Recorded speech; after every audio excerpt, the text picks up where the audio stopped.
ગયા વખતે આપણે 24મો અધ્યાય સંપન્ન કર્યો. કપિલદેવજીનું પ્રાગટ્ય અને કરદમ મુનિનું વનમાં જવું. ત્યાર પછી એનું સાયુજ્ય મુક્તિ પ્રાપ્ત થઈ એ આપણે જોયું. ભાગવતાર્થ નિબંધ પણ આપણે અવગાહન કર્યું. પુરુષોત્તમ સહસ્ત્રનામમાં આ અધ્યાયની અંતર્ગત જે નામો છે એને આપણે જોઈ લે.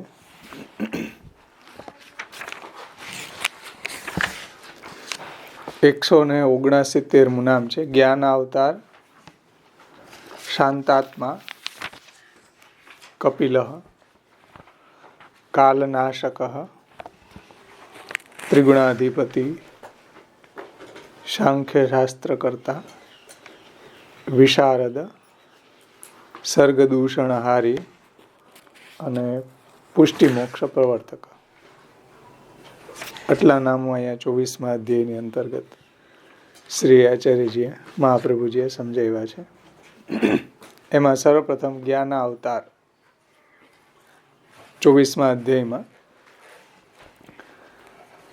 જ્ઞાનરૂપ જેમનો અવતાર છે એવા ભગવાન. એમાં શ્રી રઘુનાથજી ટીકામાં આજ્ઞા કરે છે. જ્ઞાનરૂપ અર્થાત દેવહૂતિને જ્ઞાન તથા ભક્તિ માર્ગનો ઉપદેશ કરવા પ્રભુ પોતે જ શુક્લ નારાયણ કપિલદેવજી કપિલદેવ રૂપે કરદમ મુનિથી દેવહૂતિજીના ઉદરમાં પ્રગટ થયા. એટલે જ્ઞાનરૂપ અર્થાત દેવહૂતિજીને જ્ઞાન તથા ભક્તિ માર્ગનો ઉપદેશ કરવા ભગવાન પોતે શુક્લ નારાયણ કપિલદેવજી રૂપે કરદમ મુનિથી દેવહૂતિજીના ઉદરમાં પ્રગટ થયા. આ સ્કંધના 24મા અધ્યાયમાં કરદમ મુનિ દેવહૂતિજીને જણાવે છે કે હે દેવી, તમે ભગવાનનું આરાધન કર્યું, તેથી તમારા યશને વિસ્તારનાર હૃદયની ગ્રંથિ અજ્ઞાનતારૂપી માયાને છેદનાર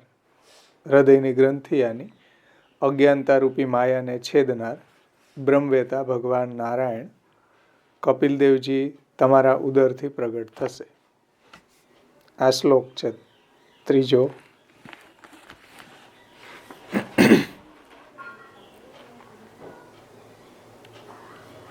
ને ચોથો. આમ આ નામ આવે છે 3 થી 10 શ્લોકમાં નામ છે, પણ અહીંયા જે રઘુનાથજીએ ટાંક્યો છે આ ત્રીજો ચોથો શ્લોક 24મા અધ્યાયનો.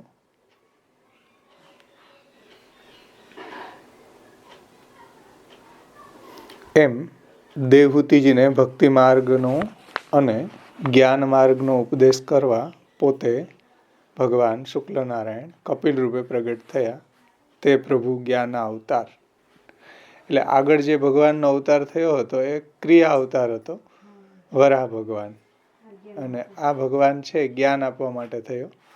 ક્રિયામાં શું હતું કે પૃથ્વીને રસાતલમાંથી બહાર કાઢવી હતી, તો એને ક્રિયા સામર્થ્યનો અવતાર થયો. અત્યારે દેવહૂતિજીને અને જે સાંખ્યશાસ્ત્ર તિરોહિત થયું છે ઘણા સમય થયા, એને ફરી પાછું પ્રકાશિત કરવા માટે અને દેવહૂતિજીને જ્ઞાન આપવા માટે ભગવાન કપિલ રૂપે જ્ઞાન અવતાર થયો છે. એમાં 3 થી 10 શ્લોકમાં આ નામ આવી રહ્યું છે. એનું પણ થોડું આપણે અવગાહન કરી લે. એમાં કરદમ ઋષિ કહે છે કે તારું કલ્યાણ થાવો, તારા વ્રત ધારણમાં ઇન્દ્રિય સંયમ તથા નિયમનું પણ પાલન કરવામાં આવ્યું છે. તેથી હવે તું તપ, દાન અને દ્રવ્ય વડે ઈશ્વરને ભજ. જો તું એમનું આરાધન કરીશ તો એ નિર્દોષ પૂર્ણ કપિલદેવજી મારા યશને વધારશે અને તારા ઉદરમાંથી પ્રગટ થશે અને તારા હૃદયમાં બંધાયેલી અહંતા મમતાની ગ્રંથિને કાપી નાખશે, કેમ કે પોતે બ્રહ્મનો અનુભવ કરનાર અને કરાવનાર છે.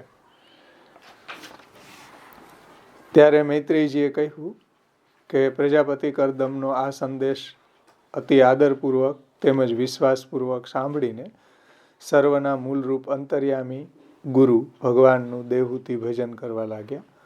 અને ઘણો કાળ જતાં જેમ લાકડામાંથી અગ્નિ પ્રગટે એમ કર્દમ ઋષિના વીર્ય દ્વારા મધુસૂદન ભગવાન કપિલ રૂપે પ્રગટ્યા.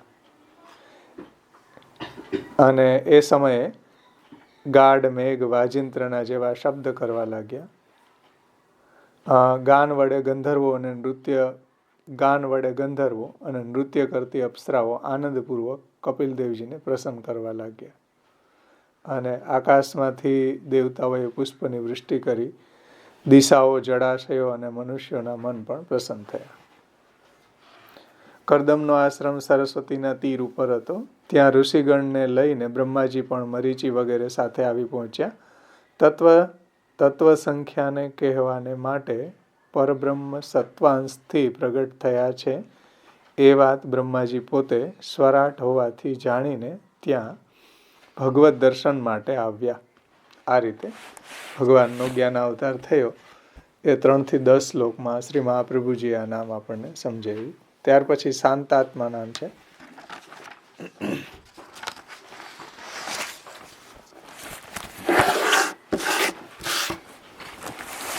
શાંતાત્મા 179મું નામ. આમાં કેમ નંબરિંગ એવી રીતના થઈ છે? 167, 68, 69 ને 70 હોવું જોઈએ. 70 ને મિસપ્રિન્ટ થઈ ગયું છે. 170 એમ લખી નાખ્યું. પછી 171 બરાબર આવે છે આગળ. શાંતાત્મા 170મું નામ છે.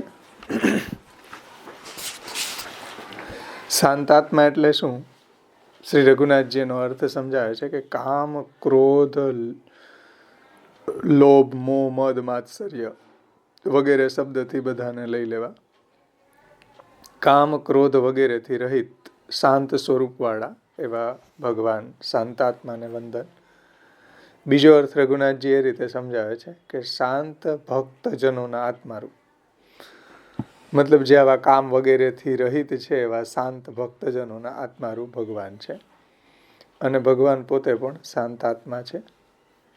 આત્માનો અર્થ સ્વરૂપવાળા લીધું છે પેલા અર્થમાં. બીજા અર્થમાં આત્મારૂપ, શાંત ભક્તજનોના આત્મારૂપ. શ્રી રઘુનાથજી એની ટીકામાં સમજાવે છે પરમાત્મા કેવળ શાંત આનંદમય સ્વરૂપે બિરાજે છે. એટલે આપનામાં કામ, ક્રોધ વગેરે તો ક્યાંથી સંભવે? એવી શાંતતા પૂર્ણતામાં જ હોઈ શકે. એટલે જે પૂર્ણ છે એ જ આવા શાંત હોઈ શકે, બીજા ન હોઈ શકે. એવી શાંતતા પૂર્ણતામાં જ હોઈ શકે, અન્યમાં નહીં. પ્રભુ તો પરિપૂર્ણ શાંત સ્વરૂપે જ સર્વત્ર પ્રકાશિત છે. પ્રભુના ભક્તો પણ, હવે આ બીજો અર્થ કર્યો, અહીંથી શરૂઆત કરે છે. પ્રભુના ભક્તો પણ એવા જ શાંત હોય છે. એવા શાંત ભગવદીજનો પરમાત્માને પ્રાપ્ત કરે છે. એવા ભક્તો ઉપર પ્રભુ કૃપા કરી અને તેમના આત્મારૂપ બની અને એના હૃદયમાં નિરંતર નિવાસ કરે છે. એટલે તે પુરુષોત્તમ શ્રી કૃષ્ણ શાંતાત્મા છે. તો પોતે પણ શાંતાત્મા છે અને પોતાના ભક્તો જે છે એવા શાંતાત્મા, એવા ભક્તોના હૃદયમાં બિરાજે છે.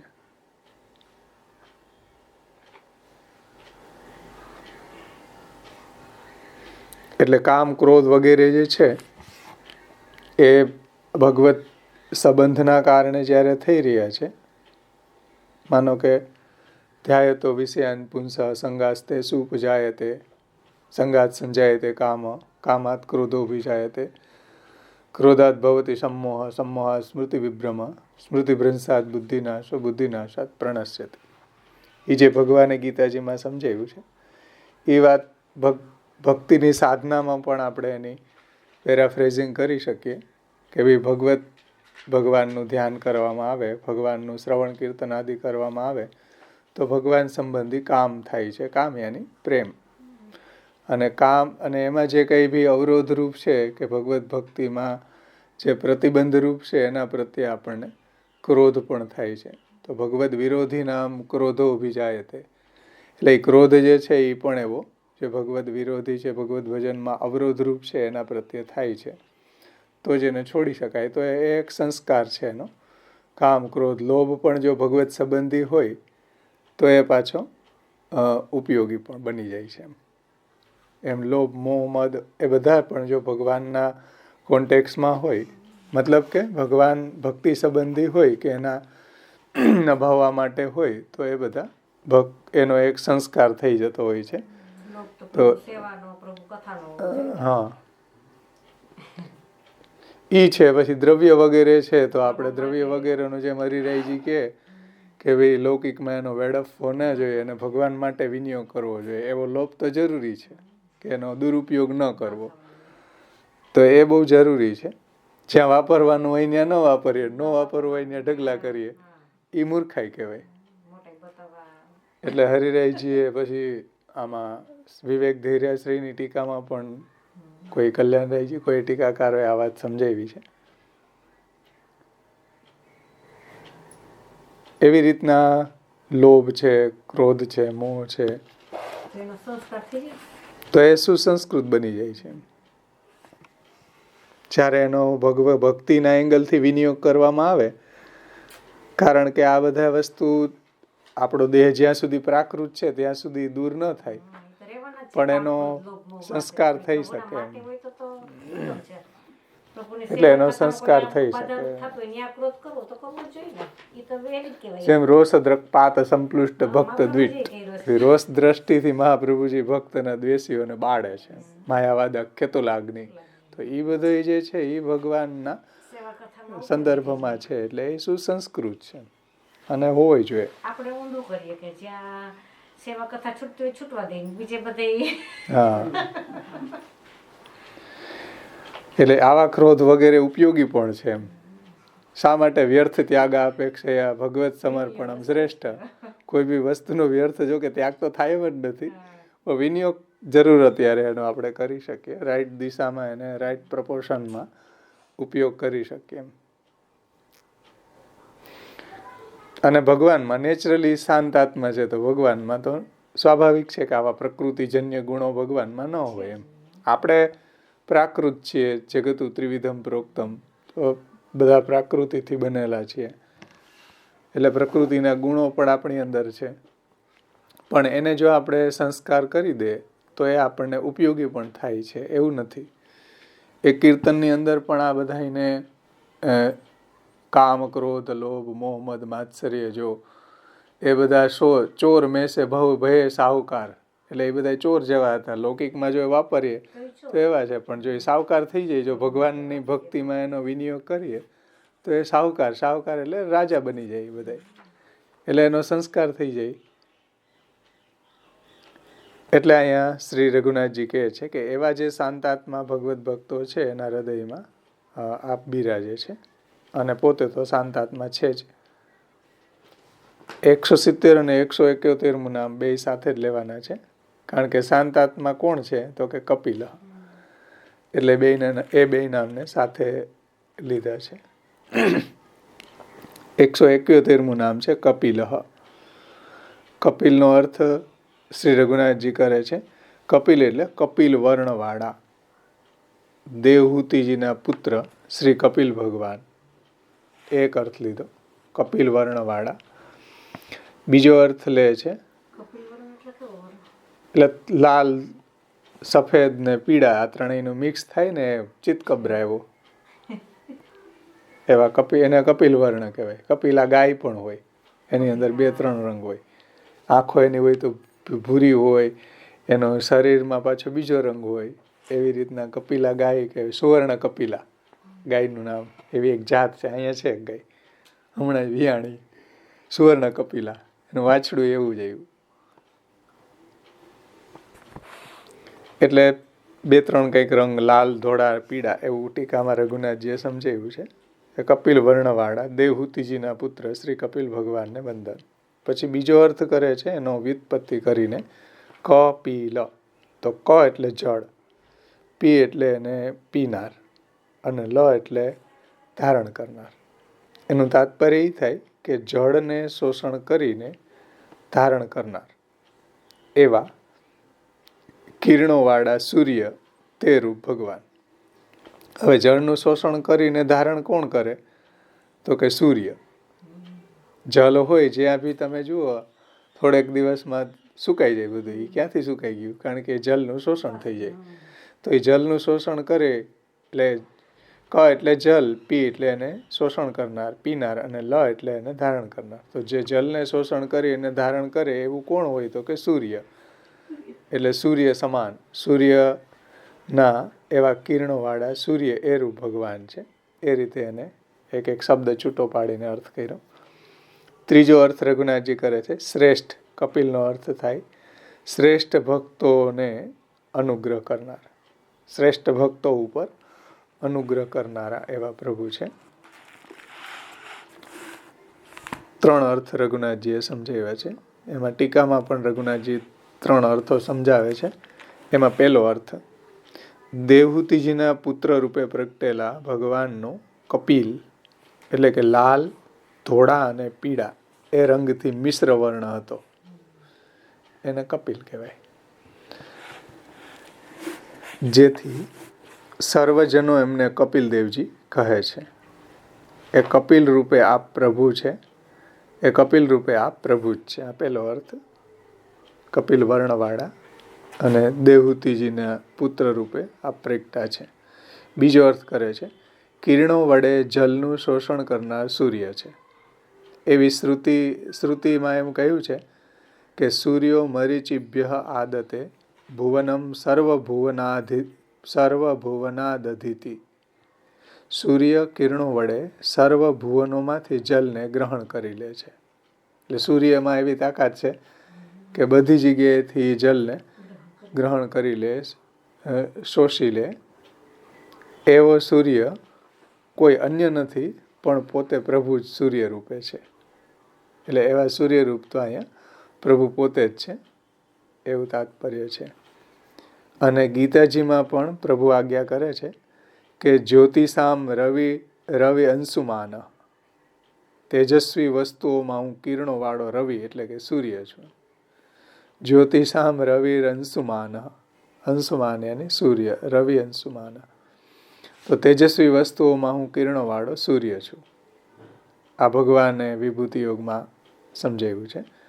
માટે સૂર્ય સ્વરૂપી ભગવાન એમ કહ્યું. આ બીજો અર્થ.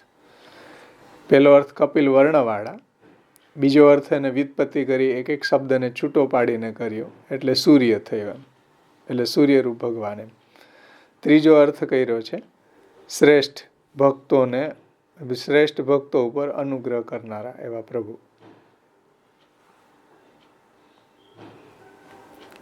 એમાં કપિલ એટલે કે શ્રેષ્ઠ, અર્થાત શ્રેષ્ઠ ભક્તો ઉપર અનુગ્રહ કરનારા છે.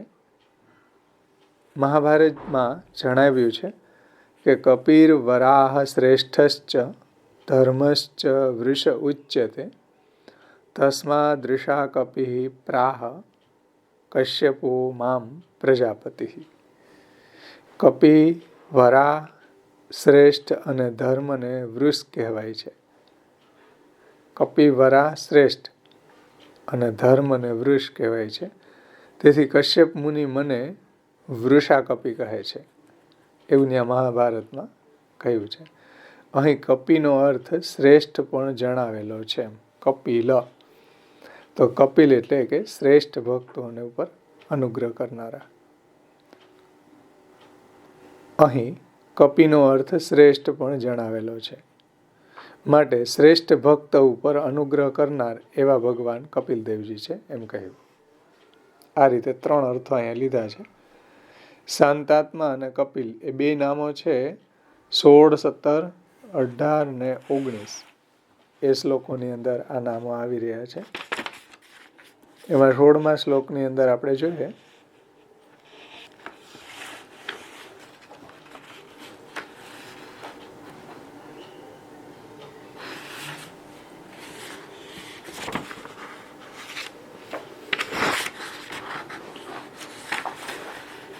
આદિપુરુષ ભગવાન પોતાની માયા વડે લોકના નિધિરૂપ દેહને ધારણ કરી કપિલદેવજી રૂપે તારે ત્યાં પધાર્યા છે એ મારા જાણવામાં આવ્યું છે.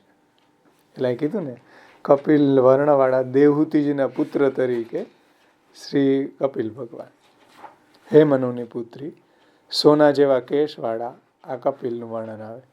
સોના જેવા કેશવાળા, કમલ સરખા નેત્રવાળા, ચરણમાં પદ્મનું ચિહ્ન ધારણ કરનારા, કૈટબ દૈત્યને મારનારા, જ્ઞાન અને વિજ્ઞાન વડે કર્મના મૂળોને ઉખેડનારા તારા ગર્ભમાં પધાર્યા છે. તે તારી અવિદ્યારૂપી ગાંઠને કાપીને પૃથ્વી ઉપર વિચરશે. એટલે જ આ શાંતાત્મા અવિદ્યારૂપી ગાંઠને દૂર કરનારા, કામ ક્રોધ વગેરે અવિદ્યાને કારણે થાય છે ને. એટલે જે પેલો અર્થ કર્યો 170મું નામ છે એ પણ અહીંયા સાથે જ આવી જશે. બે નામ કપિલ અને શાંતાત્મા. સિદ્ધ લોકોના અધીશ્વર એ અહીંયા કીધું ને કે શ્રેષ્ઠ ભક્તોની ઉપર અનુગ્રહ કરનારા. સિદ્ધ લોકોના અધીશ્વર અને સાંખ્યાચાર્યોથી સ્તુતિ કરાયેલા એવા ભગવાન જે તારા ગર્ભમાં પધાર્યા છે, તે લોકમાં કપિલ એવું નામ રાખશે અને તારી કીર્તિને વધારશે. જે 171મું નામ જોયું કપિલ. આ રીતે 16 થી 19 શ્લોકોમાં આ નામ, બે નામો સાથે આવી રહ્યા છે.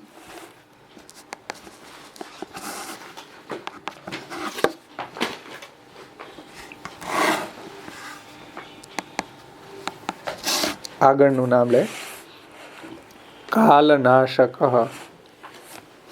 172મું નામ છે કાલનાશક. એમાં બે અર્થ શ્રી રઘુનાથજીએ સમજાવ્યા છે. કાલ અહીંયા થોડો સ્પેસ કરી દો કે અલ્પ વિરામ કરી દો તો સમજાશે. કાલ એવા નાશ કરનાર પ્રભુ.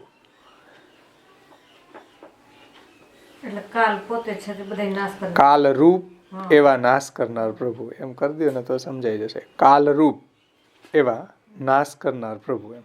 એટલે કાલ ભગવાન જ પોતે કાલ રૂપ છે, જે બધાનો નાશ કરવા વાળા છે. એ કાલ રૂપ એવા નાશ કરનાર પ્રભુ. અને બીજો છે કાલનો પણ નાશ કરનારા પ્રભુ. કાલને જે નાશ, કારણ કે કાલ બધાનો નાશ કરે, પણ કાલનો નાશ કરવા વાળા ભગવાન છે. કાલ કો કાલ, ઈશ ઈશન કો, વરણ કો વરણ, સદા વરદાઈ, નંદ ભુવન કો ભૂષણ માઈ. કીર્તનમાં પણ શ્રૃંગારનું છે, એમાં આવે છે કે કાલ કો કાલ, કાલને પણ નાશ કરનારા એવા ભગવાન છે. કારણ કે કાલ છે એ બધી દુનિયાનો નાશ કરે. ભગવાન સિવાયના જેટલા બી પદાર્થો છે એ બધાનો નાશ કાલ કરી દે. પણ કાલનો નાશ જ્યારે ભગવાનને આ બધું સંકેલી લઈને પોતે યોગ નિંદ્રામાં પોડી જાય તો કાલે ભગવાનની અંદર પાછો સમાઈ જાય. તો કાલનો નાશ કરે ભગવાન. તણખલાથી લઈ બ્રહ્માજી સુધીનાનો બધાનો નાશ કાલ કરી દે. પણ એ કાલનો નાશ કરવા વાળા ભગવાન છે. એટલે બહુ સુંદર નામ અહીંયા 172મું નામ છે કાલનાશક. એટલે કાલ રૂપ પણ છે ભગવાન અને કાલનો નાશ કરનારા પણ પ્રભુ છે.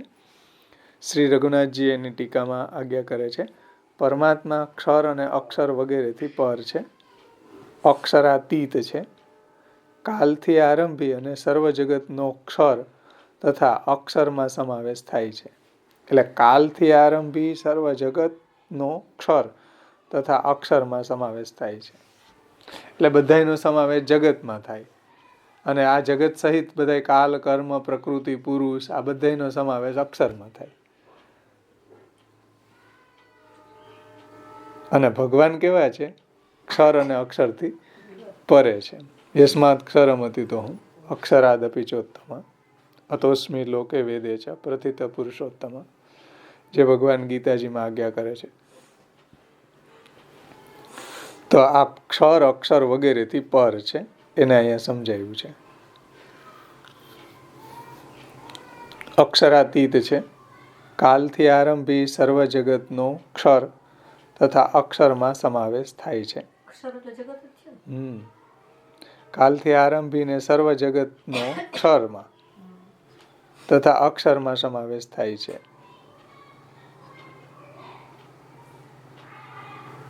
અથવા તો એમ સમજી શકાય કે કાલથી આરંભી સર્વ જગત ક્ષર એ બધાનો અક્ષરમાં સમાવેશ થાય, પરંતુ એ બધું છેવટે પરમાત્માના આનંદમય સ્વરૂપમાં લીન થઈ જાય છે.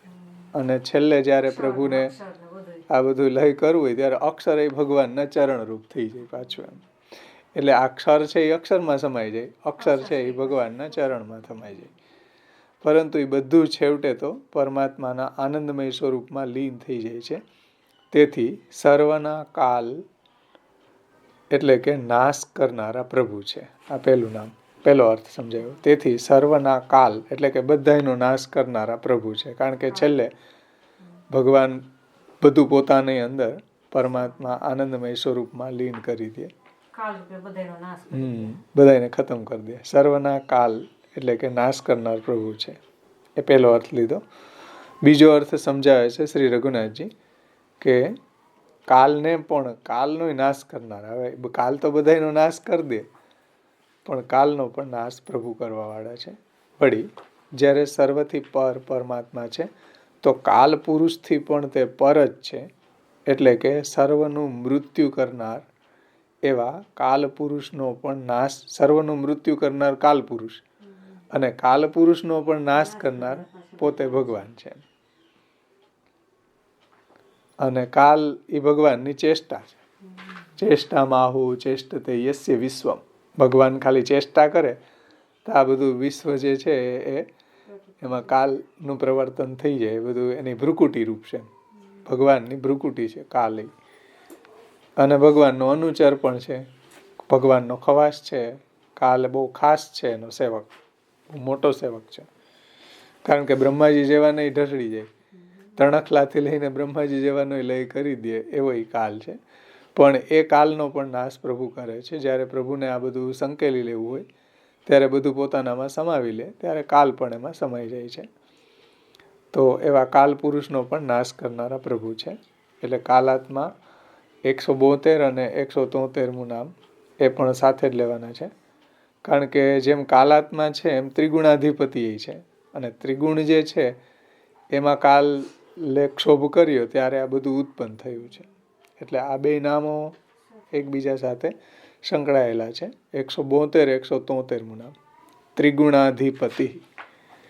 એમાં શ્રી રઘુનાથજી બે અર્થો સમજાવે છે કે ત્રિગુણ એટલે કે સત્વ, રજ અને તમ આદિ 3 ગુણો જેમાં છે એવા કાલના અધિપતિ. ત્રિગુણ, સત્વ, રજ અને તમ ગુણો જેમાં છે એ કેમાં છે તો કે કાલમાં.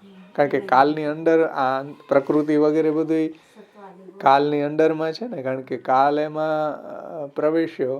આ સત્વ, રજ અને તમની સામ્ય અવસ્થા હતી એ પ્રકૃતિ હતી, એમાં કાલે ક્ષોભ કર્યો એટલે કાલના અધિપતિ.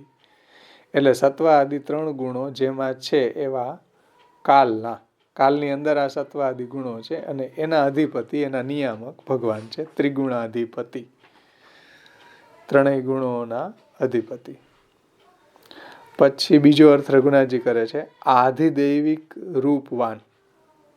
ત્રિગુણાધિપતિ એટલે કે આધિદૈવિક રૂપવાળા, આધિદૈવિક રૂપવાન એવો અર્થ લીધો છે. એને રઘુનાથજીએ ટીકામાં સમજાવે છે બે અર્થોને. એટલે યથા જલમ તથા સર્વમ, યથા શક્ત્યા તથા બૃહત, યથા દેવી તથા કૃષ્ણમ.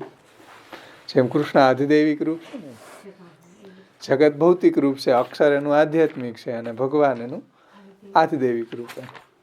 તો આધિદૈવિક રૂપવાળા છે. બીજું બધું એનું આધ્યાત્મિક ને આધિભૌતિક રૂપ છે. શ્રી રઘુનાથજી એમાં આજ્ઞા કરે છે. પેલો અર્થ સમજાવે છે ત્રિગુણાત્મક કાલને નિયમનમાં રાખનાર આ ભગવાન છે. હવે જો ત્રિગુણાત્મક કાલ એટલે સત્વ, રજ, તમ ગુણોની અંદર જે ક્ષોભ કરે છે પ્રકૃતિમાં એ કાલ છે, અને એ કાલને નિયમનમાં રાખનારા ભગવાન છે. પ્રભુ કાળના અધિપતિ હોવાથી જ આ સ્કંદના 24મા અધ્યાયમાં કહે છે કે પરમ પ્રધાનમ પુરુષમ મહાંતમ કાલમ. આ તૃતીય સ્કંદના 24મા અધ્યાયનો 33મો શ્લોક છે. પરમ પ્રધાનમ પુરુષમ મહાંતમ કાલમ, 33મો અધ્યાય છે. આમાં જો નહીં, 24મા અધ્યાયમાં 33મો શ્લોક. 3, 24, 33.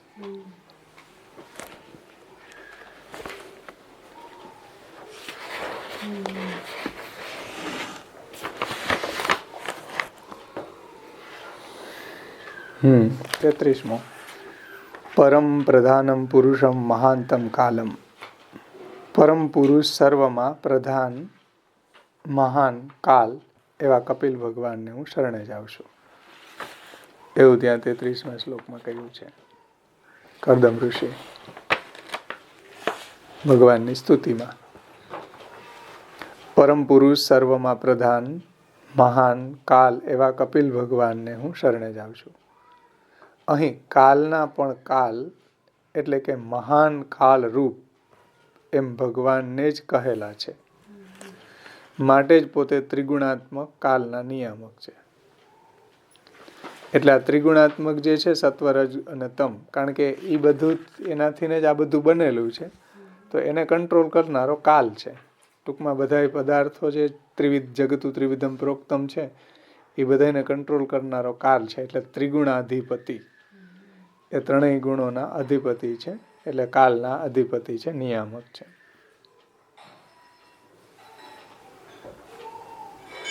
એમાં આપણે શ્લોકો જોઈએ તો 27 થી 33 શ્લોકોમાં આ બે નામો આવે છે. 27 થી શરૂ થાય છે, કર્દમ ઋષિ ભગવાનની સ્તુતિ કરે છે, અને 34 શ્લોકમાં એ સંપન્ન કરે છે એની સ્તુતિ. એમાં આ બે નામો આવે છે. એમાં કર્દમજી ભગવાનનું મહાત્મ્યનું વર્ણન કરે છે.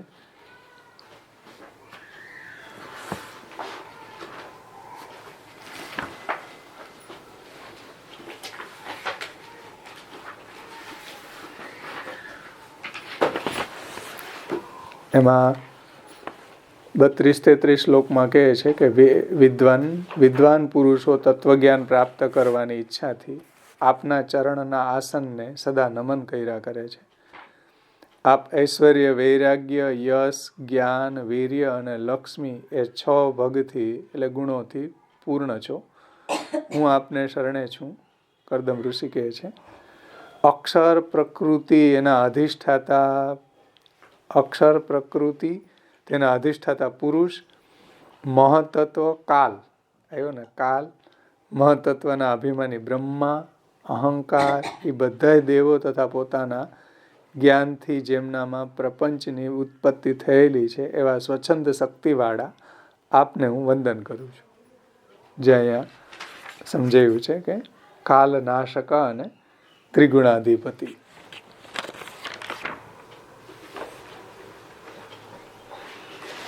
એવા સર્વશક્તિ સ્વચ્છંદ શક્તિવાળા આપને હું વંદન કરું છું. આ પ્રપંચરૂપ અને પ્રપંચ રહિત સ્વરૂપવાળા છો. આપની કૃપાથી જ હું ત્રણેય ઋણોમાંથી મુક્ત થઈ ગયો છું. એ આગળની વાત આવી ગઈ. તો એ રીતે અહીંયા 27 થી 33 શ્લોકમાં આ નામને આપણે સમજી શકીએ. કાલાત્મા, કાલ નાશક અને ત્રિગુણાધિપતિ.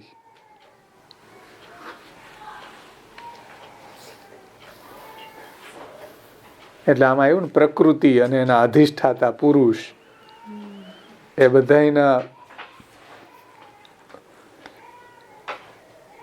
એના કંટ્રોલમાં રાખનારા છે, એ બધાની ઉત્પત્તિ કરનારા છે, સ્વચ્છંદ શક્તિવાળા છે. એ સંદર્ભમાં નામ સમજાવ્યું છે શ્રી મહાપ્રભુજી, કાલનાશક અને ત્રિગુણાધિપતિ. ત્યાર પછી 174મું નામ છે સાંખ્ય શાસ્ત્ર કરતા. સાંખ્ય શાસ્ત્રને રચનારા એવા ભગવાન છે.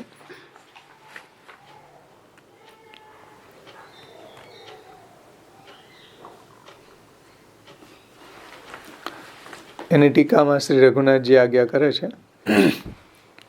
સાંખ્ય શાસ્ત્ર કરતા આ આત્મા છે. હવે સાંખ્ય એટલે શું?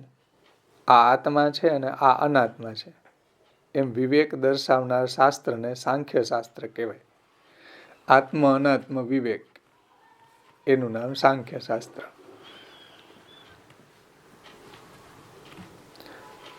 એવા શાસ્ત્રને ઉત્પન્ન કરનાર કપિલદેવજી સ્વરૂપે પોતે પ્રભુ જ છે. એટલે કપિલદેવજી રૂપે ભગવાન જ પ્રગટ થયા છે. અને જે આચ્છાદિત થયું હતું સાંખ્ય શાસ્ત્ર એને ફરી પાછું કપિલ ભગવાને પ્રગટ કર્યું છે. શાસ્ત્રની ગહનતાને પરમાત્મા સિવાય બીજું કોઈ જાણી શકે ન જાણી શકે. એટલે શાસ્ત્ર જે છે એનું જે ઊંડાણ છે, એની ગહનતા છે, એ તો ભગવાન જ જાણી શકે, કારણ કે ભગવાનનું જ એમાં વર્ણન છે અને ભગવાન જ એના કર્તા છે. તો શાસ્ત્રની ગહનતાને પરમાત્મા જ જાણી શકે છે, બીજું કોઈ જાણી ન શકે. માટે આ પ્રગટ થઈને એને ઉત્પન્ન કરી આ લોકમાં પ્રસિદ્ધ કર્યું. સાંખ્ય શાસ્ત્રને પ્રગટ કરી અને પ્રસિદ્ધ કર્યું, જે આચ્છાદિત થઈ ગયું હતું. પ્રથમ એ શાસ્ત્રનો પોતાની માતાને જ ઉપદેશ કર્યો. એટલે દેવહૂતિજીને જ કપિલદેવજીએ સાંખ્ય શાસ્ત્ર સમજાવ્યું કે ભાઈ એને વૈરાગ્ય લઈ આવવા માટે, એની સંસારાસક્તિ જે હતી એને દૂર કરવા માટે.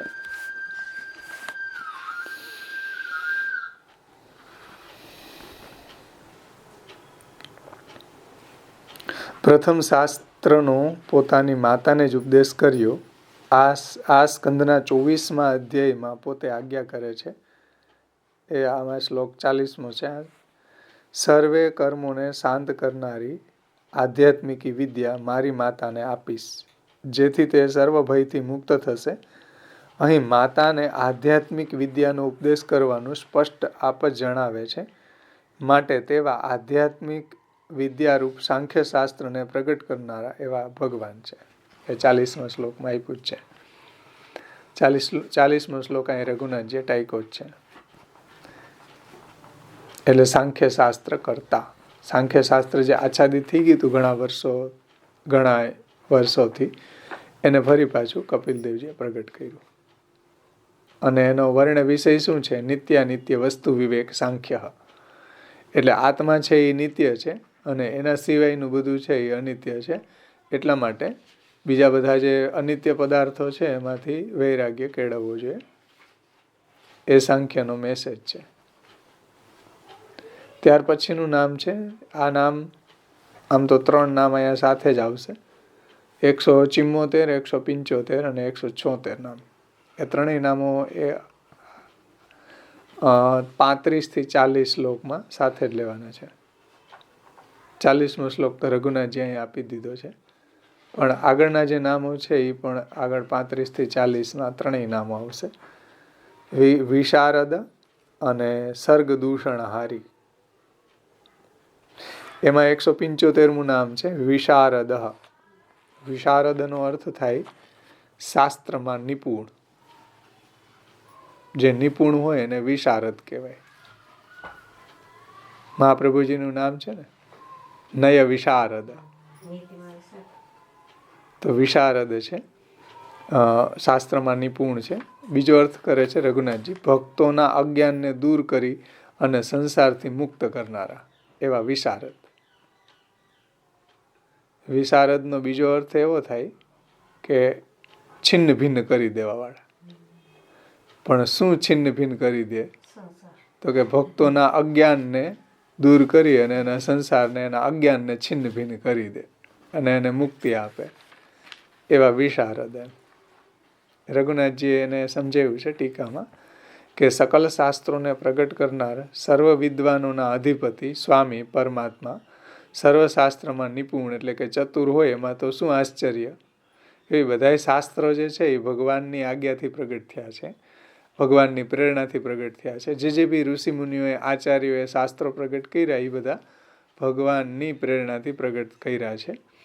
એટલે અંતે તો ભગવાન જ સર્વશાસ્ત્રમાં નિપુણ છે, સર્વશાસ્ત્રના કર્તા છે. ભાગવતજીમાં પણ આવે કે સુખદેવજી છે એ 10મ સ્કંદનું વર્ણન કરવા માટે સમર્થ ન હતા ભગવાનની લીલાનું, તો ભગવાને જ એમાં પ્રવેશ કરીને ભગવાને એમાં પધારી અને બધું 10મા સ્કંદની લીલાનું વર્ણન કર્યું. તો એ ભગવાન જ વિશારદ છે, સર્વશાસ્ત્રમાં નિપુણ છે. એટલે અહીં રઘુનાથજી કહે છે કે સકલ શાસ્ત્રોને પ્રગટ કરનારા, સર્વ વિદ્યાઓના અધિપતિ સ્વામી પરમાત્મા, સર્વશાસ્ત્રમાં નિપુણ એટલે કે ચતુર હોય એમાં તો આશ્ચર્ય શું એમ. ભક્તોના હૃદયમાં રહેલી, હવે બીજો અર્થ જે કર્યો છિન્ન ભિન્ન કરી દે એને સમજાવે છે. વિશારદ એટલે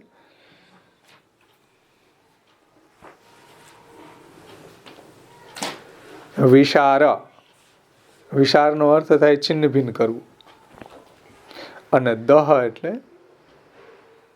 મહાત્મ્યનું દાન કરવું. દહ એટલે દાન કરવું. રઘુનાથજી એને એ રીતે સમજાવે છે, એના શબ્દોમાં જોઈએ આપણે.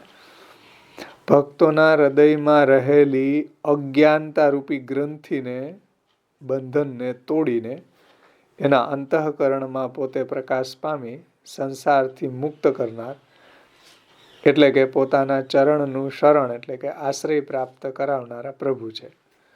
તો ભક્તોની જે બી બંધન રૂપી ગ્રંથિઓ છે, અજ્ઞાનની જે ગ્રંથિઓ છે, એને છિન્ન ભિન્ન કરી દે છે, એને ખતમ કરી દે છે. એટલે વિશાર એનો અર્થ થાય છિન્ન ભિન્ન કરવું, નાશ કરવો. અને દ એટલે કે એને મહાત્મ્યનું દાન કરવું. વિશાર દ એ રીતે પણ આને આપણે સમજી શકીએ.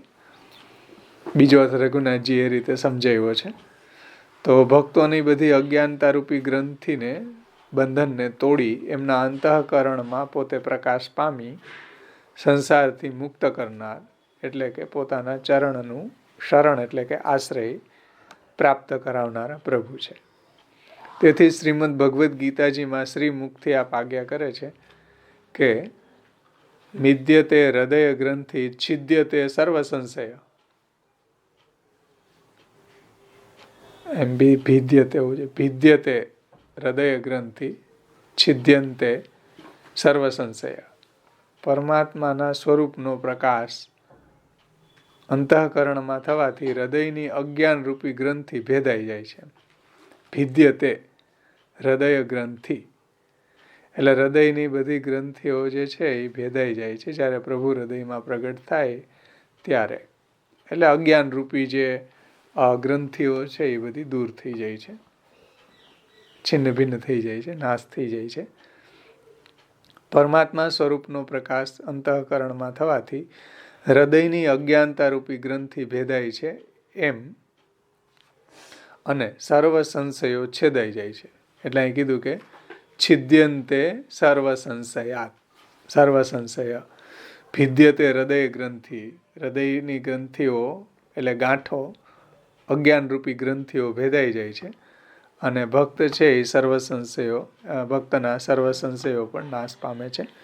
એટલે છિદ્યંતે સર્વ સંશય એવું ભગવાને પણ ગીતાજીમાં આજ્ઞા કરી છે.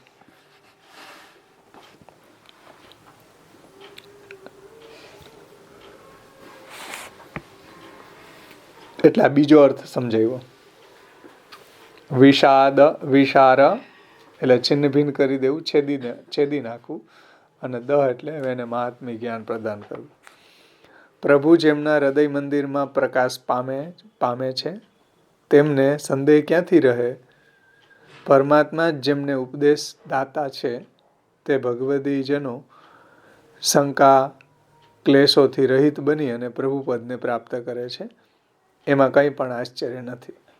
પરમાત્મા જેમને ઉપદેશ દાતા છે, જેમ દેવહૂતિજીને એનો પ્રસંગ ચાલી રહ્યો છે. તો દેવહૂતિજી આમ સ્ત્રી છે, એનો ઉદ્ધાર ન થાય એમ ભગવાનને પ્રગટ થઈ અને એને એ રીતે કૃપા કરી અને એનો ઉદ્ધાર કર્યો છે.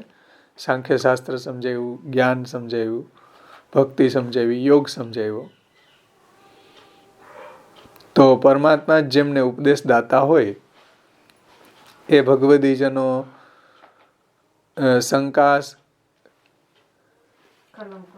શંકા કલંકોથી રહિત બની અને પ્રભુપદને પ્રાપ્ત કરે એમાં કોઈ આશ્ચર્ય નથી. મતલબ એની બધી શંકા કુશંકા દૂર થઈ જાય અને એને સાચો માર્ગ બતાવી અને એને એવું ફલનું પણ દાન કરે છે. ત્યાર પછીનું નામ છે વિશારદ. પછી આવે છે સર્ગ દૂષણહારી.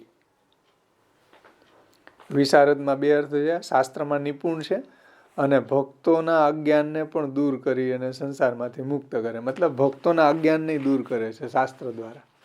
એટલે જો આપણે શાસ્ત્રનું અનુશીલન કરીએ તો આપણી સંસારાસક્તિ, અજ્ઞાન આ બધું દૂર થઈ જાય અને આપણને પણ ભગવાનની પ્રાપ્તિ થાય. કારણ કે અવતાર દશાયંતુ ઉદ્ધૃતિ રૂપ દર્શનાથ એ નામાત્મક ગ્રંથે સદાસા નામ સદોધૃતિ. અનવતાર દશા હોય ત્યારે શાસ્ત્રથી આપણો ઉદ્ધાર થાય.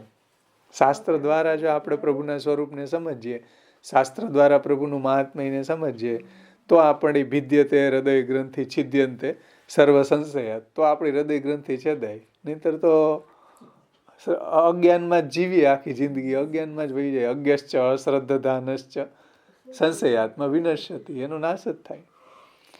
એટલે શાસ્ત્રને સમજવું બહુ જરૂરી છે. અને ભગવાને જેવી ઈચ્છા કરી કે વાણ્ય યદા તદા સ્વાસ્યમ પ્રાદુર્ભૂતમ ચકાર, ભાઈ વાણી દ્વારા મારે મારું મહાત્મય પ્રગટ કરવું છે, સંપ્રદાયના સિદ્ધાંતો વાણી દ્વારા પ્રગટ કરવા. નહીં તો ભગવાન ચતુર્ભુજ રૂપે પ્રગટ થઈ જાય કે હાલો આવી જાઓ બધાને, હું તમારે જેમ ઠાકોરજી પ્રગટ થઈ ગયા દ્વાપરમાં એમ, હાલો આવી જાઓ બધાને મોક્ષ દઈ દો. એવું ભગવાને ન કર્યું, પણ ભગવાને આચાર્ય રૂપે પ્રગટ થયા, શાસ્ત્ર પ્રગટ કર્યું, ભાગવતનો ગૂઢ પ્રગટ કર્યો. તો એ વાણીથી, જો વાણીને આપણે અભ્યાસ કરીએ, વાણીને પ્રમાણે આપણે જીવનને જીવીએ તો આપણો ઉદ્ધાર થાય એમ. અને આ એક ધર્મ સંપ્રદાયની વાત નથી, કોઈ બી ધર્મ સંપ્રદાય એના શાસ્ત્ર ઉપર ટકેલો છે.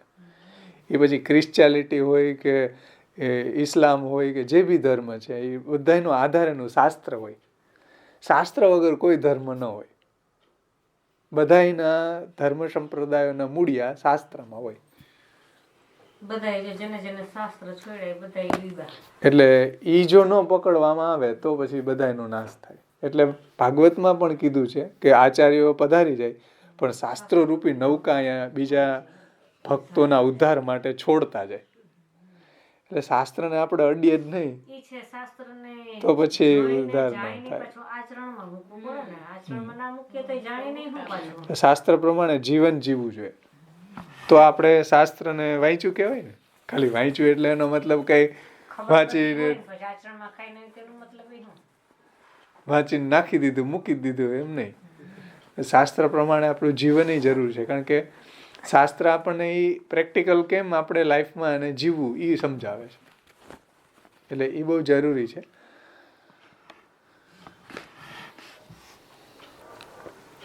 એટલે ભગવાન શાસ્ત્રમાં નિપુણ છે અને આપે શાસ્ત્રોને પ્રગટ કર્યા છે. અને આપે જ્ઞાન અવતાર લઈ લઈને પ્રગટ કર્યા. વેદ વ્યાસજી રૂપે પ્રગટ થઈને શું કર્યું? સુખદેવજી રૂપે પ્રગટ થઈને શું કર્યું? શ્રી મહાપ્રભુજી રૂપે પ્રગટ થઈ, ગુસાઈજી રૂપે પ્રગટ થઈને શું કર્યું? આજ તો કઈ વાત કે ભાઈ શાસ્ત્રોને પ્રગટ કર્યા. આ સંપ્રદાયને સમજાવવા માટે ભગવાન સુધી કેમ પહોંચવું એની બધી ગાઈડલાઈન આપી આપણને, એ શાસ્ત્ર દ્વારા આપી. અને શાસ્ત્રને જો આપણે ટચ ન કરીએ અને ખોલીએ નહીં તો આપણને કાંઈ જિંદગી અંધારામાં જ જાય આપણી. પછી લોભિયાના ગામમાં ધુતારા ભૂખે ન મરે, પછી ધુતારા આવીને લૂંટી જાય આપણને. કારણ કે જ્ઞાન તો નથી શાસ્ત્રનું, એટલે કોઈ દિશાઓ ન સૂજે, પછી આવા ધુતારાઓ આપણને લઈ જાય આપણું બધું, આપણો લાભ ઉઠાવી જાય એમાં.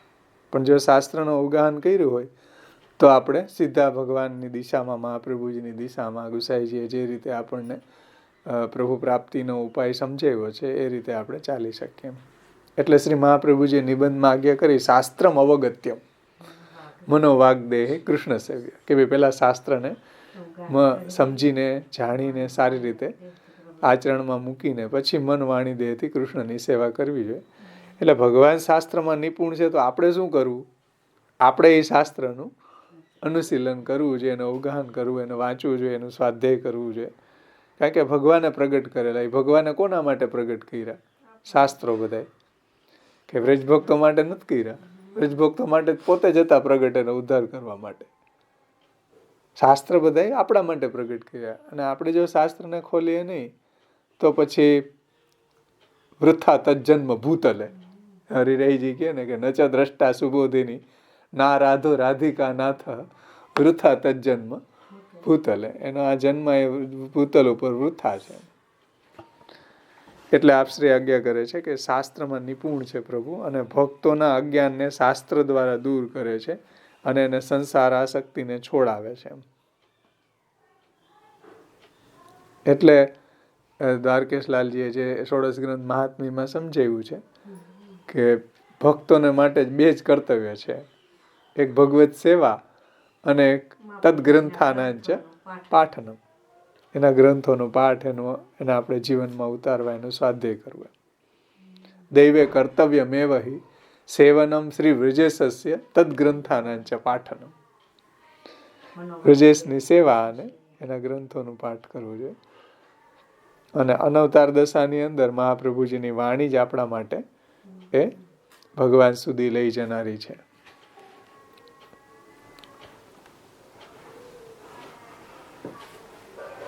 એટલે તબ વેણુનાદ દ્વાર અબ શ્રી લક્ષ્મણ ભટ્ટ ભૂપકુમાર.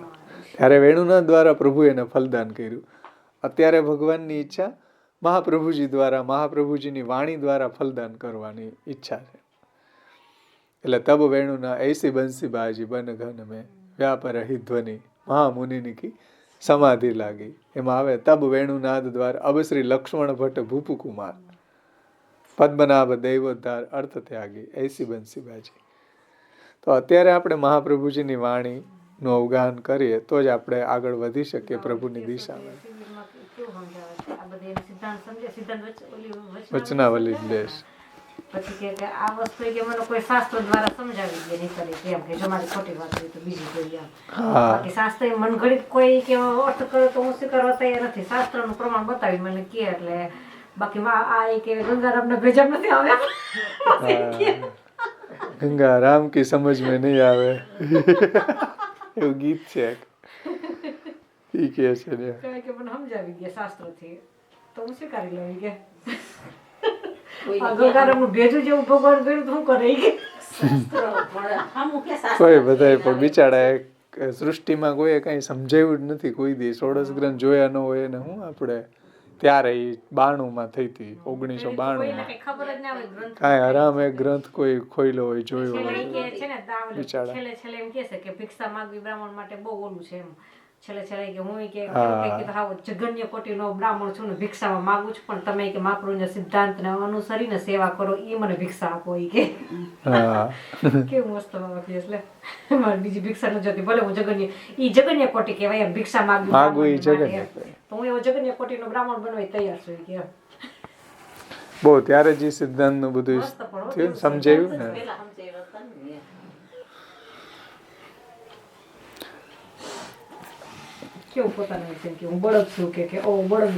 બળદ કઈ છૂટે બ્રાહ્મણ વહી છૂટે.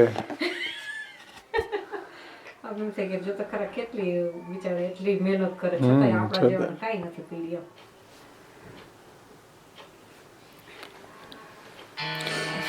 એમાં શું છે કે માહોલ જ એવો ખરાબ થઈ ગયો બધા એમાંથી બોલી જ નતું બેસી જ ગયું હતું સાવ પૂરું થઈ ગયું. કન્ટિન્યુ 6-7 કલાક બોલવું એટલે રાત્રે પછી તો દિવસનું હતું. રાત્રે પાછા એ ગ્રુપ ડિસ્કશન ને રાત્રે પાછા પધારતા રાત્રિનું અધ્યયન ચાલતું. આખો દિવસ તો આ શિબિર ચાલતી રાત્રે પાછું ચાલતું.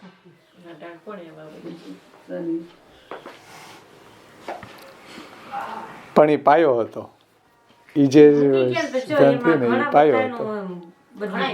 એવું નથી કે જે દેવી જેવો અવતાર કરે ને બદલી ગયો પછી હવે આવું પણ આવે જ છે બધે. હવે તો કઈ બધું જેને મેળવવું છે એ મેળવી લે નથી મેળવવું તો નથી કરવાના કઈ. જેને મહાપ્રભુજીને પોતાનું વાણીને સમજાવ્યું એને આમાં શ્રદ્ધા થાય બાકી બધાને થોડી થાય. મહાપ્રભુજીની વાણીમાં વિશ્વાસ ન થાય. કદાચ મહાપ્રભુજી એને આ ષોડશ ગ્રંથમાં કહે છે રોજ પાઠ કરતા હોય તોય નથી થતી તો પછી હવે પ્રશ્નો બધા કરે છે કોઈ તો મહાપ્રભુજીના સિદ્ધાંતને અનુસર હોય તો અમે જે ઘરની આવેલી લીધી હોય બ્રહ્મસંબંધ એના 175 176 174 75 અને 76 ત્રણેય નામ સાથે જ લેવાના છે. સર્ગ દૂષણ હારી હજી આ બાકી છે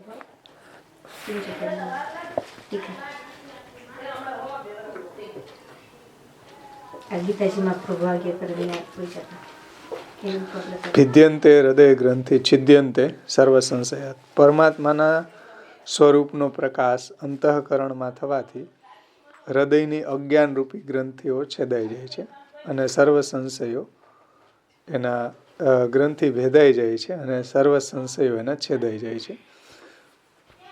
પ્રભુ જેમના હૃદય મંદિરમાં પ્રકાશ પામે છે તેમને સંદેહ ક્યાંથી રહે એટલે ન જ રહે.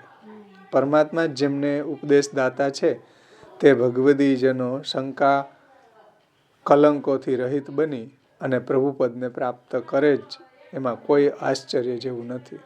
એટલે અહીંયા જે કીધું ઉપદેશદાતા ભગવાન જ છે દેવહૂતિજીને, તો એને તો કોઈ શંકાને સ્થાન જ નથી કે એનો ઉદ્ધાર ન થાય એવું.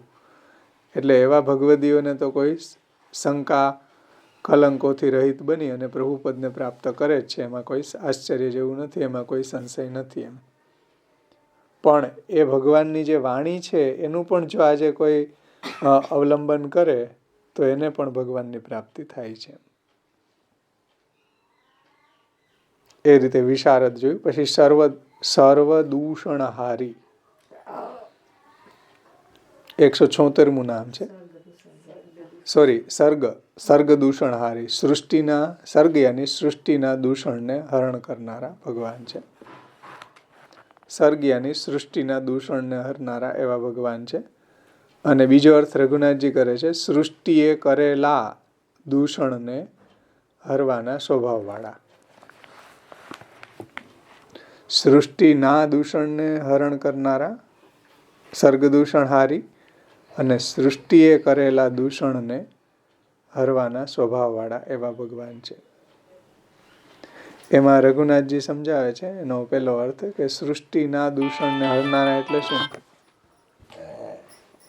એમાં આપશ્રી આજ્ઞા કરે છે કે પ્રભુ કપિલ રૂપે પ્રગટ થઈને સૃષ્ટિના દૂષણને ભૂષણ રૂપે ફેરવી નાખ્યું છે. કેવી રીતના? તો એને રઘુનાથજી સમજાવે છે કે આ મારો પુત્ર છે, આ મારું ઘર છે, આ મારું ધન છે વગેરે અહમ મમત્વથી આ સૃષ્ટિમાં અધર્મ પમાય છે. એટલે આ જે સંસાર આસક્તિ છે એને કારણે અધર્મ થાય, એને કારણે નરકમાં જાય. કે આ મારું, આ હું, આ મારું ઘર, મારું ધન, એમાં ને એમાં જે સંસારમાં રહીચો પૈચો રહે તો એ સૃષ્ટિમાં અધર્મ પમાય. અને એ જ સૃષ્ટિનું અહીંયા મહાન દૂષણ છે. આ દોષ છે. બ્રહ્મસંબંધ મંત્રમાં જે દોષ દૂર થાય એનો મતલબ શું? યાદ છે કે ભાઈ જે બધું મારું કરીને રાખી દીધું છે એ બધો દોષ છે. ભગવાનને જો સમર્પણ કરી દેવામાં આવે આપણું અહંતા મમતાત્મક પદાર્થોનું દેહ ઇન્દ્રિય પ્રાણ અંતઃકરણ દારાગાર પુત્ર આપત વિતાલોક પલ્લોક, તો પછી બધું નિર્દુષ્ટ થઈ ગયું. એ તો દૂષણ છે એ સર્ગનું. એ સર્ગ દૂષણહારી છે. તો સર્ગનું દૂષણ આ છે કે જે બધું આપણા માટે, આપણા ઉપભોગ માટે માનવું એ દોષ છે. કોઈ વસ્તુ પદાર્થની અંદર કંઈ ખામી નથી, પણ એને આપણા ભોગ માટે માનવું એને દોષ કહેવામાં આવ્યો છે. જેમ અષ્ટમ સ્કંદમાં કીધું ક્રીડાર્થમ આત્મનમિદમ ત્રિજગત કૃતંતે સ્વામ્યંતુ તત્ર કુધિયો પર ઈશ કુર્યું. કે આ જગત છે એ પ્રભુએ પોતાના ઉપભોગ માટે, પોતાની ક્રીડા માટે બનાવ્યું છે અને આપણે એના સ્વામી બનીને બેસી ગયા. આપણા જેવા કુબુદ્ધિવાળાઓ એને પોતાના સ્વામિત્વ વાળું માની અને ભોગ કરવા લાગી ગયા તો એ દોષ છે, એ સર્ગ દૂષણ છે. એને ભગવાને હારી છે, એને દૂર કરનારા છે. આવા સર્ગ દૂષણને હરનારા છે. બહુ સુંદર રઘુનાથજી એનો અર્થ સમજાવ્યો કે કપિલ રૂપે પ્રગટ થઈ અને સૃષ્ટિના દૂષણને ભૂષણ રૂપે ફેરવી નાખ્યું એટલે સર્ગ દૂષણ હારી.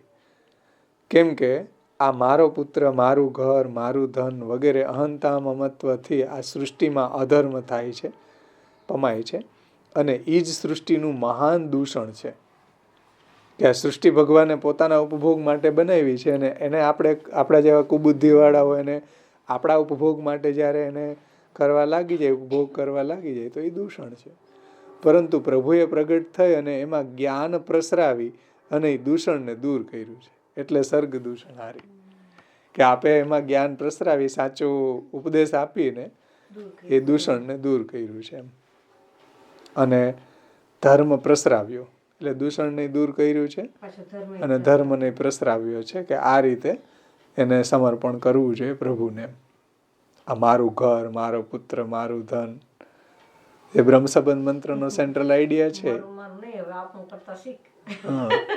એ બધું આપણે ભગવાનને સમર્પણ કરવું છે. પરંતુ પ્રભુએ પ્રગટ થઈને એમાં જ્ઞાન પ્રસરાવી એ દૂષણને દૂર કર્યું, ધર્મ પ્રસરાવ્યો અને જ્ઞાનનો પ્રકાશ કર્યો. જે શ્રાવણ શ્યામલે પક્ષે ભગવાન પ્રગટ થઈને આ જ કાર્ય કર્યું. સર્ગ દૂષણ હારી એવી દેવી જીવો છે એને ઉદ્ધારની કોઈ એનામાં લાયકાત નહોતી. ભગવાને પ્રગટ થઈને શ્રી મહાપ્રભુજીને આજ્ઞા કરી કે ભાઈ તમે જેને બ્રહ્મસંબંધ આપશો એના બધા દોષો છે આ દૂષણ, સર્ગ દૂષણ, એ બધા એના દોષો દૂર થશે એમ. સર્ગ દૂષણ હારી તો એ રીતે પ્રભુએ પ્રગટ થઈને, જેમાં એ દેહૂતિજીને ત્યાં પ્રગટ થઈને એના બધા દૂષણોને દૂર કરી દીધા, સર્ગ દૂષણ હારી બન્યા, એમ સંપ્રદાયમાં પણ ઠાકોરજી પ્રગટા શ્રાવણસ્યામલે પક્ષે એકાદશ્યામ મહાનિશી સાક્ષાત ભગવતા પ્રોક્તમ તદક્ષરસ ઉચ્યતે, એમ આપણા દૂષણોને દૂર કર્યા. એ વાત અહીંયા રઘુનાથજીએ સમજાવી છે કે સર્ગ દૂષણ હારી છે, વિશારદ છે. જો અહીંયા કીધું જ્ઞાન પ્રસરાયું, તો વિશારદમાં શાસ્ત્રમાં નિપુણ, એટલે અને વાંય સાંખ્ય શાસ્ત્ર કરતા, શાસ્ત્રની જ વાત આવી ત્રણેય નામમાં. સાંખ્ય શાસ્ત્ર કરતા વિશારદ એટલે શાસ્ત્રમાં નિપુણ, અને સર્ગ દૂષણ હારી કેવી રીતના, તો કે જ્ઞાન પ્રસરાવી અને ધર્મ ફેલાવ્યો, એના બધા દૂષણોને દૂર કર્યા. તો ત્રણેય નામો એવા છે કે શાસ્ત્રની વાતને એમાં ભગવાન મહાપ્રભુજી એમાં આપણને સમજાવી રહ્યા છે કે આ રીતે ભગવાને સાંખ્ય શાસ્ત્રના પ્રવર્તક છે, આ રીતે વિશારદ છે, અને આ રીતે સર્ગ દૂષણ હારી છે. એમાં રઘુનાથજી આગળ કહે છે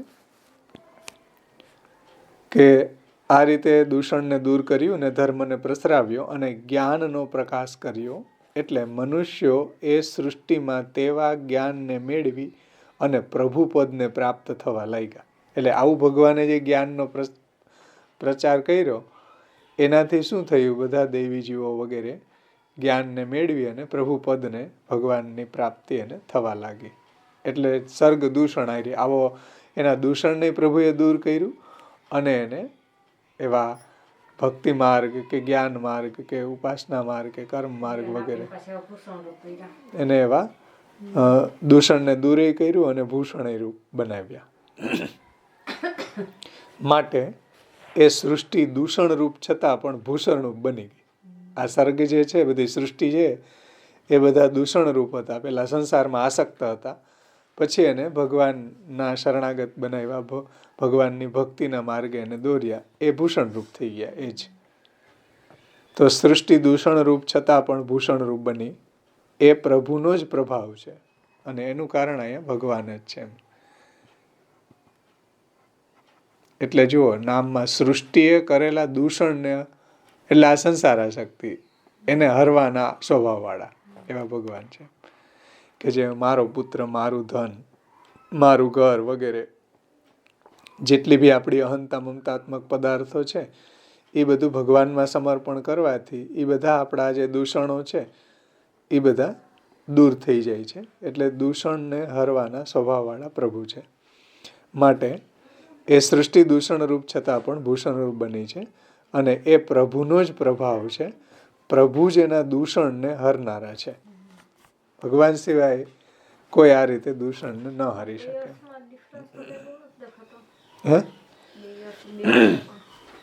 એકમાં દૂષણને હરનારા છે, સૃષ્ટિના દૂષણને હરણ કરનારા, અને સૃષ્ટિએ કરેલા, સૃષ્ટિના દૂષણને ને સૃષ્ટિએ કરેલા દૂષણને હરવાના સ્વભાવવાળા છે.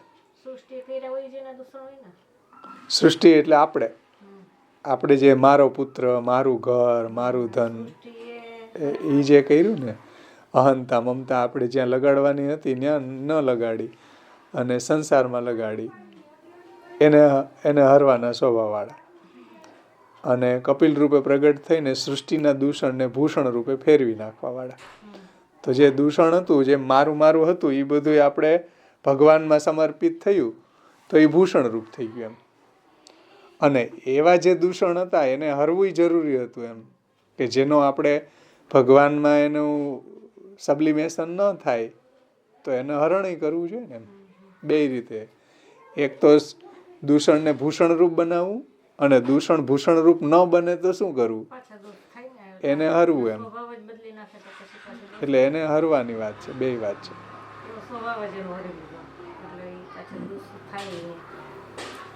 એટલે જે દૂષણ હતું, માનો કે સંસાર કે ઘર પરિવાર ધન, એને ભગવાનની સેવા પધરાવી તો એ બધું ભૂષણ રૂપ થઈ ગયું. એટલે જે બધું બાધા રૂપ હતું એ જ પાછું ભગવાનના ભજનમાં ઉપયોગી થઈ ગયું. આજે જ વધાઈ બોલતો તો, એક ગુસાઈજીની વધાઈ છે, બિલાવલમાં છે,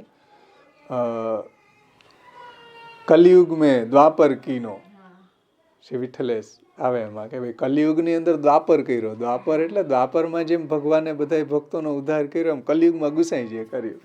તો જેવો જમાનો દ્વાપરમાં હતો એવો કલિયુગમાં આવ્યો.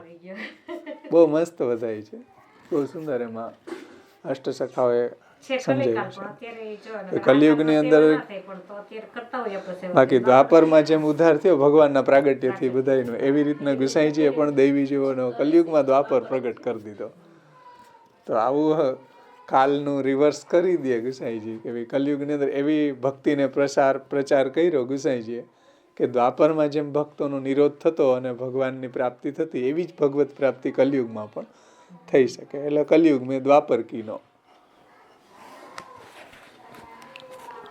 એમાં અહીંયા સર્ગ દૂષણ હારી.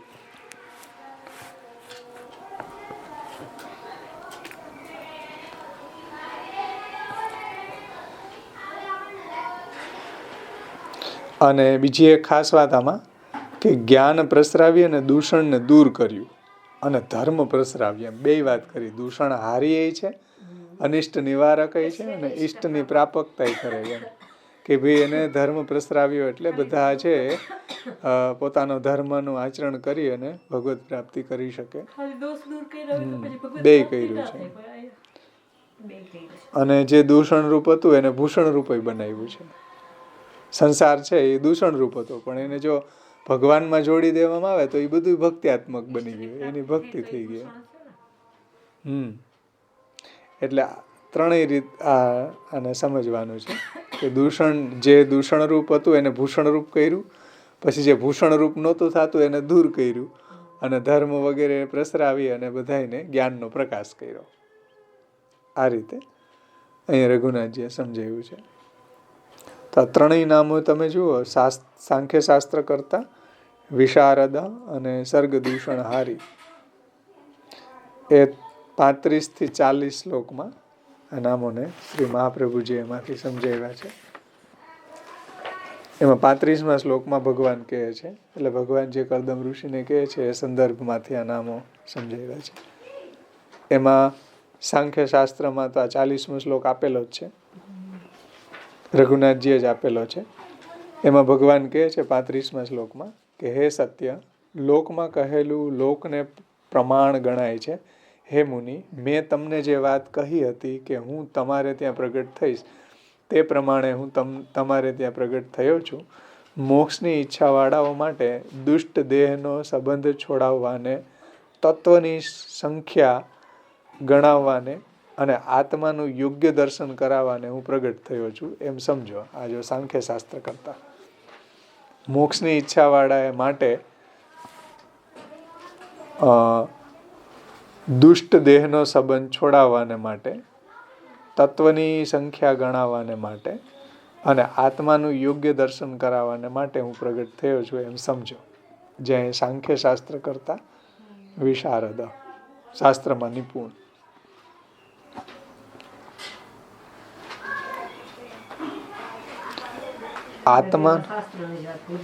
આત્માનો આ માર્ગ ઘણા કાળે કરીને ક્ષીણ થયો હતો, આચ્છાદિત થઈ ગયો હતો.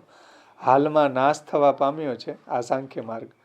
એને પાછો પ્રચલિત કરવાને માટે મેં આ શરીરનો સ્વીકાર કર્યો છે એમ તમે જાણો. સાંખ્ય શાસ્ત્ર કરતા વિશારદ. તમને જવાની મારી આજ્ઞા છે. બધા કર્મ મારામાં અર્પણ કરશો તો કોઈથી ન જીતાય એવા મૃત્યુને જીતશો. આવ્યું ને સર્ગ દૂષણ હારી, કે જે ભગવાનને બધા કર્મો અર્પણ કરવા, ભગવાનને સર્વ કાંઈ સમર્પણ કરવું તો એ મૃત્યુને જીતી જાય છે. પરમાનંદની પ્રાપ્તિ માટે મારું ભજન કરો. આ સર્ગ દૂષણ હારી. હું સર્વનો આત્મા છું, સ્વયં પ્રકાશ છું એવા મને જો તમે સર્વમાં જોશો તથા તમારા પોતાના સ્વરૂપમાં તમારી મેળે જ સર્વને જોશો તો શોક રહિત થઈને મોક્ષને પામશો. મારી માતાને સર્વ કર્મને શાંત કરનારી આત્મવિદ્યાનું હું દાન કરીશ. એના વડે મારી માતા ભય અને શોકને તરી જઈને મોક્ષ પામશે. 40મો શ્લોક અહીં આપ્યો જ છે. તો એ 3 નામો આમાં સાંખ્ય શાસ્ત્ર કરતા વિશારદ અને સર્ગ દૂષણ હારી એ આટલા શ્લોકોમાં મહાપ્રભુજીએ સમજાવ્યા છે. આટલા શ્લોકોમાંથી આ નામોને અહીંયા સમજાવ્યા છે એવું લાગે છે. 35 થી 40 શ્લોકમાં 3 નામ આવે છે. અને છેલ્લું નામ છે હવે પુષ્ટિ મોક્ષ પ્રવર્તક, જેમાં કર્દમ ઋષિને મોક્ષની પ્રાપ્તિ થઈ. એ સંદર્ભનું નામ છે પુષ્ટિ મોક્ષ પ્રવર્તક.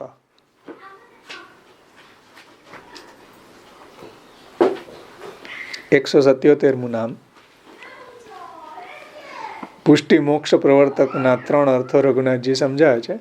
પુષ્ટિ રૂપ મોક્ષને આપનારા એવા ભગવાન છે. પુષ્ટિ રૂપ મોક્ષને આપનારા ભગવાન છે. બીજો અર્થ કરે છે રઘુનાથજી, પુષ્ટિસ્થ જીવોને મોક્ષ આપનારા ભગવાન. પુષ્ટિ મોક્ષ પ્રવર્તક એટલે પુષ્ટિસ્થ, મતલબ કે જે પુષ્ટિ માર્ગમાં સ્થિત જે ભક્તો છે. ઓલું પુષ્ટિ મોક્ષ ને એટલે પુષ્ટિનો જે મોક્ષ છે એ આપનારા, અને પુષ્ટિસ્થ જીવોને મોક્ષ આપનારા.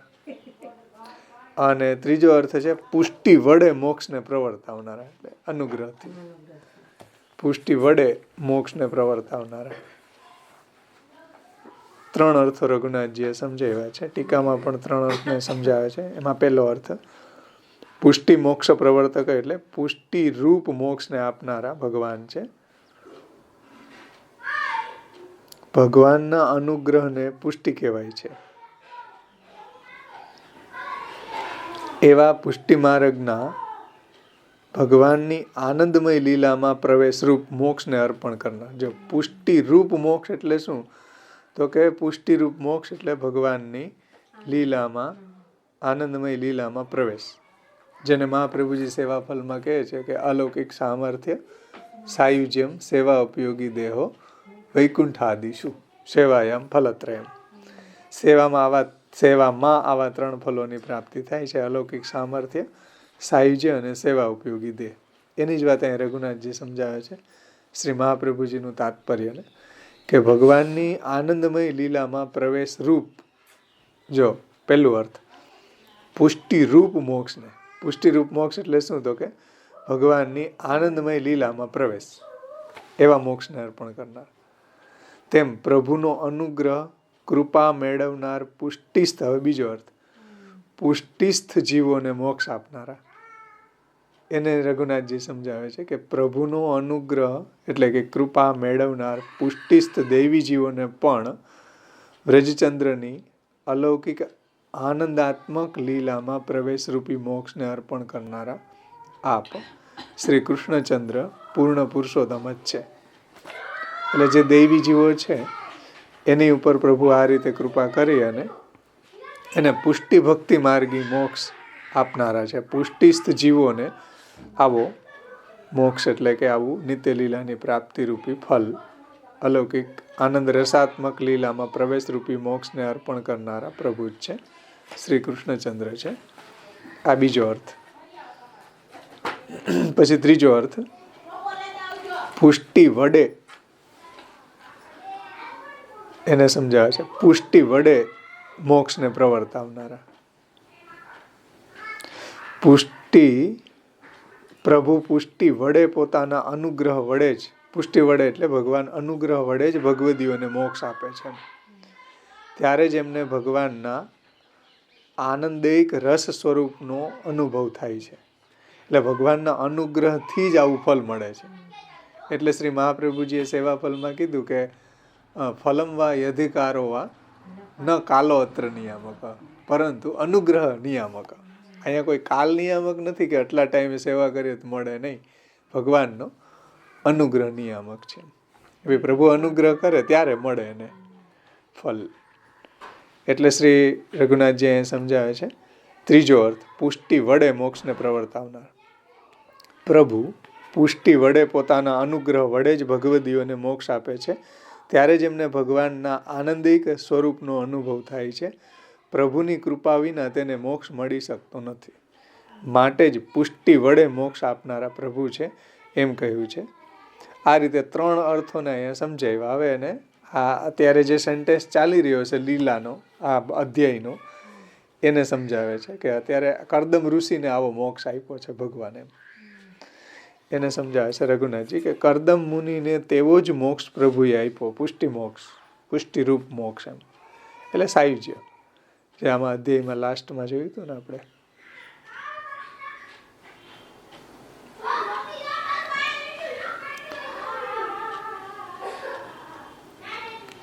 કર્દમ મુનિને તેવો જ મોક્ષ પ્રભુએ આપ્યો છે એમ આ સ્કંધમાં 24મા અધ્યાયમાં વ્રતમ સ આસ્થિતો મૌનમ આત્મૈક શરણો મુનિ, આ ત્રીજા સ્કંદનો 24મા અધ્યાયનો 42મો શ્લોક છે કે મૌન વ્રત ધારી પરમાત્માનું જ જેમને એક શરણ છે એવા કર્દમ મુનિએ ભગવાનનું પદ પ્રાપ્ત કર્યું એમ સ્પષ્ટ જણાવેલું છે. આ પુષ્ટિ મોક્ષ છે. કર્દમ ઋષિ ભક્ત હતા અને ભગવાને એને એવો પુષ્ટિ મોક્ષ પ્રદાન કર્યો છે એવું અહીંયા શ્રી મહાપ્રભુજીએ સમજાવ્યું છે. 42 થી 47 શ્લોકમાં નામ આવે છે.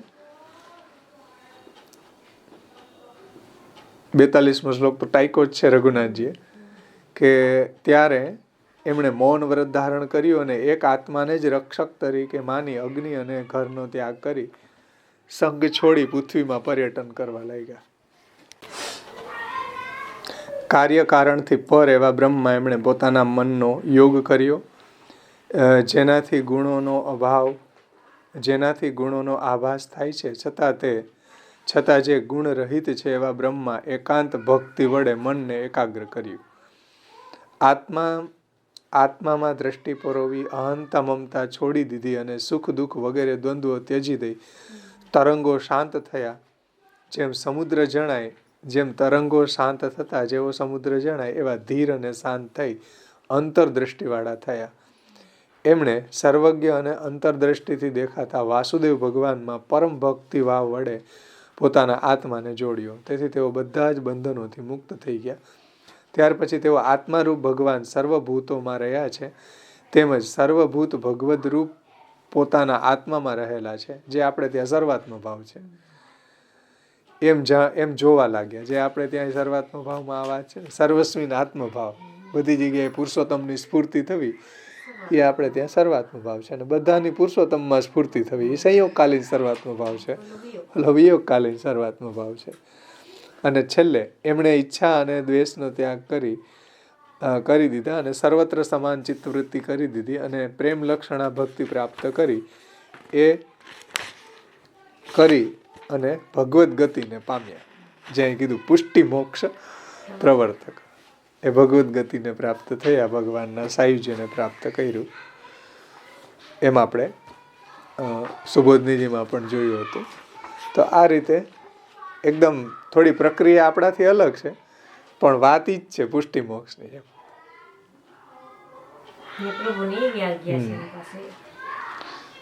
ફોર્મેટ થોડું અલગ છે, બાકી વાત આ જ છે પુષ્ટિ મોક્ષ પ્રવર્તક.